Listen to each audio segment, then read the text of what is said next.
ये राणा प्रताप जन्म कक्ष। ठीक है। कुंभलगढ़ किले के अंदर ये पहाड़ी पे ऊपर ये जो रूम्स देख रहे हैं, ठीक है, ऊपर से जस्ट ऊपर है ना। ये ऊपर जो देख रहे हैं सेंट्रल गवर्नमेंट ने अभी बंद कर रखा है कुछ गंदा करने के कारण, लेकिन इस कुंभलगढ़ फोर्ट में ये रूम्स के अंदर महाराणा प्रताप जन्म कक्ष। ठीक है, मतलब महाराणा प्रताप यहीं पैदा हुए थे। कुंभलगढ़ फोर्ट के अंदर राणा प्रताप जन्म है 9 मई 1540 ठीक है। और इनकी मृत्यु है 19 जनवरी 1591। करीब करीब 57 वर्ष इनका उम्र रहा। तो महाराणा प्रताप यहीं पैदा हुए थे। महाराणा प्रताप कुंभलगढ़ फोर्ट के अंदर जन्म लिया और इनका इस किले में बचपन में नाम होता था कीका। ठीक है। कीका मतलब छोटा बालक। इनका एक वफादार घोड़ा भी रहा है जिसका नाम चेतक।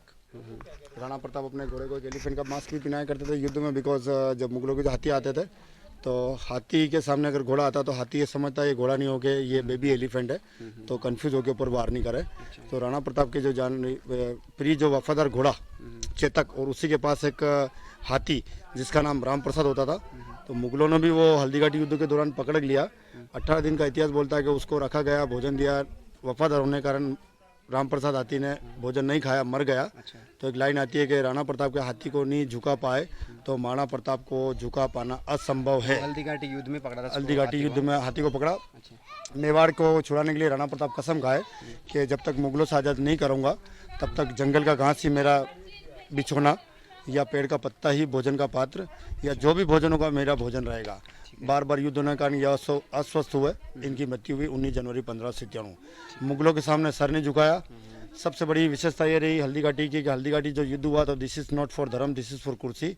महाराणा प्रताप तो राजपूत थे लेकिन इनका आर्मी का चीफ था हकीम खान सूरी अफगानी पठान, एंड अकबर मुस्लिम मुगल, उसका आर्मी का चीफ was हिंदू राजपूत। राजा मानसिंह। अकबर ये चाहता Rana Pratap you work under मी या मेवाड़ मेरे कब्जे में जाए, लेकिन महाराणा प्रताप गुलामी नहीं एक्सेप्ट करा मुगलों का, तो यही युद्ध रहा हल्दीघाटी का। हल्दीघाटी में राणा प्रताप का चेतक घोड़ा घायल या मरने के कारण ही राणा प्रताप को किले में आना पड़ा। उसके करीब 2 साल बाद इतिहास लिखा हुआ कुंभलगढ़ फोर्ट का। 1578 के आसपास अकबर द्वारा जानकारी राणा प्रताप अगर किले में है कुंभलगढ़ में तो एक फौज भेजा गया। उस फौज पे यहाँ सेनापति आया था शाहबाज खान, लेकिन किले की भारी सुरक्षा या भारी पानी सुविधा मैंने बोला या खाने पीने की भारी सुव्यवस्था होने के कारण बाहर शत्रु का स्टॉक टूटा। राणा प्रताप का अंदर पूरा एरिया सेफ रहा। वापस इस युद्ध में शाहबाज खान को मारा। इस किले पे राणा प्रताप का पुनः कब्जा वापस। ठीक है, ओके। तो वो जो हल्दीघाटी वाला युद्ध था उसके बारे में कुछ बताओ। हल्दीघाटी युद्ध था 18 जून 1576। हल्दीघाटी युद्ध का कोई परिणाम नहीं है, न तो कोई हारा न जीता। ये युद्ध मैंने आपको बोला है नहीं, मतलब उसके बारे में मैंने सुना जैसे हल्दीघाटी का युद्ध हुआ था। हल्दीघाटी का युद्ध 18 जून 1576 का एक ही दिन युद्ध हुआ था। ठीक है। तो इसमें घोड़ा मुजार जो मरा नहीं, जस्ट मैं अभी वहाँ से आया था हल्दीघाटी से, तो वहाँ मतलब उन्होंने बताया था कि इस दर्रे में जो हल्दीघाटी दर्रा वहाँ युद्ध हुआ था। गाँव के जो आदिवासी लोग होते थे वो वहाँ की काफ़ी सारी जानकारी होती थी। राणा प्रताप को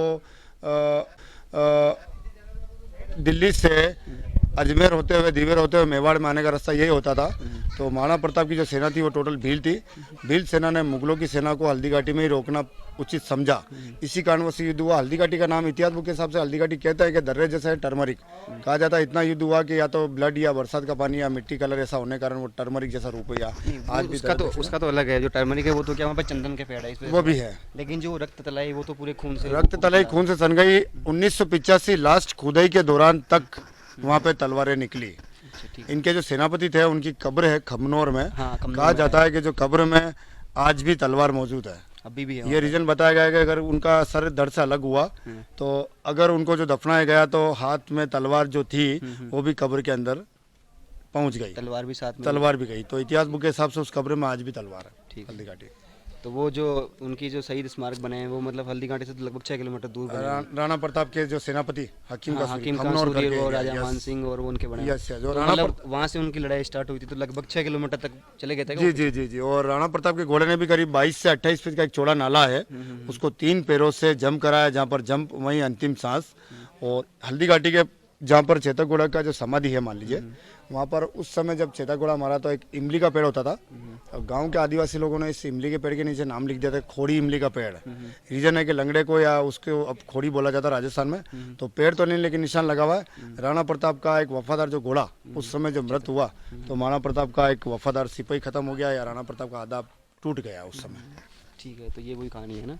तो गाइस पिछले वाले ब्लॉग में मैंने आपको दिखाया था सेम यही, एक बार जाके देख लेना। तो पन्नादाय के एक छोटे पुत्र चंदन, पन्नादाय ने अपने बेटे चंदन को राजकुमार का ड्रेस पहना के बेड पर सुलाया। बनवीर ने उदय सिंह जी समझ के चंदन की हत्या कर दी। तो जंगलों वो से जो चंदन की हत्या करी थी वो तो चित्तौड़गढ़ वाली बात चित्तौड़ में हत्या करी चंदन की। तो पन्ना दा ने उदय सिंह जी को बचा के जंगलों से भटकते भटकते इस कुंभलगढ़ फोर्ट में यहाँ पर लाए। ठीक है। और जब इस किले में आई पन्ना दाई तो उस समय इस किले के सिपे सालार थे, उनका नाम था आशा शाह देवपुरा। आशा शाह देवपुरा नाम के एक व्यक्ति थे सिपे सालार। उन्होंने कसम खाया जब तक मेरे शरीर में प्राण है दोनों का रक्षा करूंगा। तो कहने का मतलब है इस किले के अंदर राणा प्रताप का तो जन्म स्थली लिखे गई है और महाराणा उदय सिंह जी की शरण स्थली। तो पन्ना दाई अपने बेटे चंदन का बलिदान देके उदय सिंह जी को चित्तौड़ से इस किले में यहाँ पर लाके उनको शरण दी। ये जो यहाँ पे पन्ना दाई का महाराजा उदय सिंह जी ये सारे पन्ना दाई के बताया गया। अच्छा ठीक है। अब अपन जा रहे हैं मेन राणा कुंभा के अंदर महल में, कुंभा महल है जो कि मेन 1443 का स्ट्रक्चर है। ठीक है, झुक के जाएंगे। तो गाइस अपन चल रहे हैं कुंभा महल में, जो मतलब यहाँ का मेन महल है। ठीक है, और ये क्या पुराना है तो थोड़ा झुक के जाना पड़ेगा। थोड़ा इतिहास के या सुरक्षा के अभाव में ये थोड़ा इसका मतलब इसका जो रीजन है ना, ये मैं वहाँ गया था। इस एरिया में अपन खड़े हैं मेन कुंभा महल ये परिसर जा रहे हैं अंदर। राजा का मेन कक्ष जो अपन अंदर जा रहे हैं, इस कमरे के अंदर ऊपर छत में कुछ भित्ति चित्र बने हुए थे, लेकिन अभी देखा के अभाव में यहाँ से कुछ या कह सकता हूँ कैसे गए दीवारों पे ये भित्ति चित्र बने हुए हैं। ठीक है, ये जो कि अपन देख रहे हैं जगह जगह पेंटिंग्स पौने 600 साल पुरानी ये अपन कमरे में खड़े हैं। चित्र तो नहीं देख पा रहे हैं बट यहाँ पर किसी भगवान के कुछ चित्र लगे होते थे थोड़े बहुत जो अभी नहीं है। इस तरीके से इस कुंभलगढ़ फोर्ट के अंदर ये मेन कुंभा महल है। इस कुंभा महल में राइट लेफ्ट और फ्रंट जो खिड़की है ऐसा के ऐसा स्ट्रक्चर सेम बताया था, जो कि चित्तौड़ फोर्ट में भी सेम लाइक दिस बना हुआ आप देख सकते हैं। तो ये जो मेन खड़े हैं कुंभा महल। इसके बाद जो अपन ऊपर जाएंगे बादल महल, वो पुराने अवशेष को तुड़वा के महाराणा प्रताप की जो पीढ़ी होती थी फतेह सिंह जी, उन्होंने उस वाले बादल महल को रिन्यू या वापस नया बनवाया 1884। तो बादल महल जो ऊपर जाएंगे वो तो नया महल है 1884 19 सेंचुरीज का, बट ये जो कुंभा महल बना हुआ ये 15वीं शताब्दी का बना हुआ। जो राजा कुंभा जो मेन इस किले के राजा, उनका मेन कमरे के अंदर ही अभी अपन लोग खड़े हुए हैं जिन्होंने इसका किले का निर्माण करवाया। तो गाइस आगे चलते हैं। आगे कौन सा बादल महल चल रहे हैं अपन, है ना? आगे अभी वापस और ये एक चीज ये वाली जो बता रहे थे, इनको छोटा गेट छोटा करने का गेट होने का रीजन है कि जो भी राजा के कक्ष में आए तो आदर सत्कार की वजह से झुक कर आए। तो आप लोग जो सिटी प्लेस देखा या चित्तौड़ देखा तो उसमें ये जो रूम्स हैं या चित्तौड़ में तो कुछ बचा नहीं, लेकिन सिटी प्लेस में पूरा सिटी प्लेस में भी झुक झुक के ही जाना होगा। राजा चाहते कोई अगर अंदर आए तो नहीं। इसका एक रीजन और बताता मेरे को सिटी प्लेस में कि जैसे आक्रमण करते हैं वो पहले की स्पीड को ब्रेक करने के लिए, राइट, वो भी है। ठीक है, तो वो भी कारण है ना, वो कारण शत्रु की स्पीड को ब्रेक करना भी होता है। तो शत्रु जैसे मनुष्य की हाइट प्लस 6 फीट के आसपास, तो ये जैसे 5 फीट के आसपास दरवाजा तो झुकेगा तो कुछ सिपाही खड़े होकर तलवार से गर्दन काटने के लिए, शत्रु की स्पीड को ब्रेक करने के लिए भी दरवाजे छोटे ही बने जाएंगे। ठीक है, तो अपन आगे बादल महल चल रहे हैं। तो इसके लेके टॉप फ्लोर पे पहुंच चुके हैं, बादल महल है ना। ठीक है, बादल महल परिसर के बाहर खड़े हैं। इन बादल महल में ये जो दरवाजा देख रहे हैं बीच वाला, ये दरवाजे से वाला पार्ट होता है फीमेल सेक्शन, जनाना पार्ट, और ये दरवाजे से मर्दाना पार्ट। ठीक है, कुछ सिकड़ी कम होने की वजह से एक पार्ट बंद किया हुआ मर्दाना पार्ट। आप लोग जनाना पार्ट की तरफ जा रहे हैं। इसी जनाना पार्ट में मंदिर आएगा कॉर्नर में, जहाँ पर नीचे जो बोला था कुछ समय पहले कि एक साधु ने इस किले को बनने के लिए बलि दिया था, तो उनका हेडलेस बॉडी जो यहाँ पहाड़ तो वहाँ से यहाँ तक चढ़ के आ गए बिना सर के ये पहुंचे। नहीं तो उस टाइम तो ये किला बना नहीं था, तो कैसे जब रास्ता नहीं था, किला जब बना था, तो सॉरी किला बनने के पहले यहाँ पे जब बलि दिया, तो बलि जब दिया तो रास्ता नहीं था जिस रास्ते से अपन आ रहे हैं।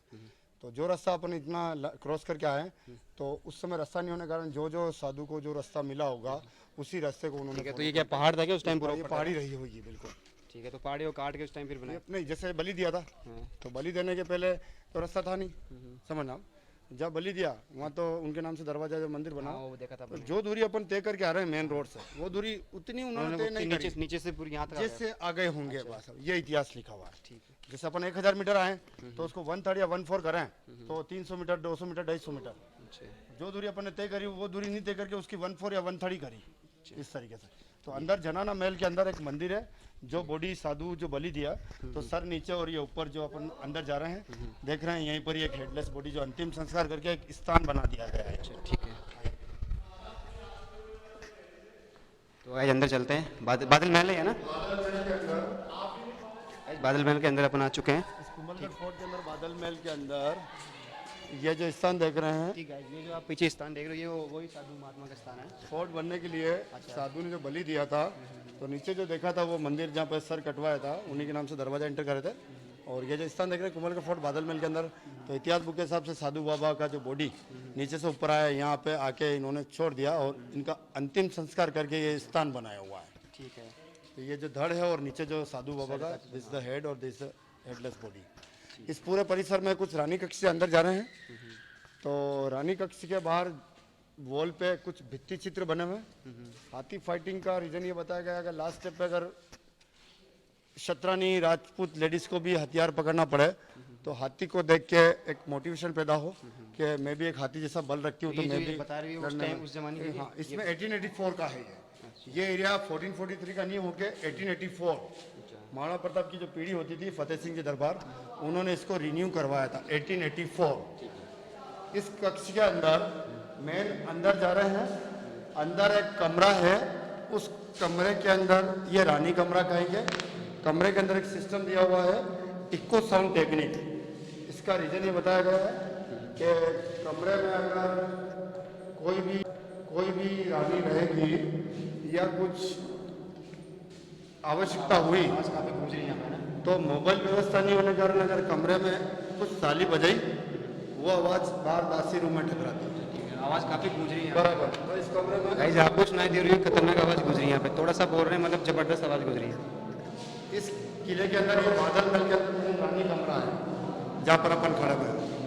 और बरसात के दिनों में इस कमरे के आसपास जो खिड़की देख रहे हैं, चारों तरफ से क्रॉस वेंटिलेशन के हिसाब से बादल भर जाएंगे, तो इस कमरे में गर्मी में पंखे की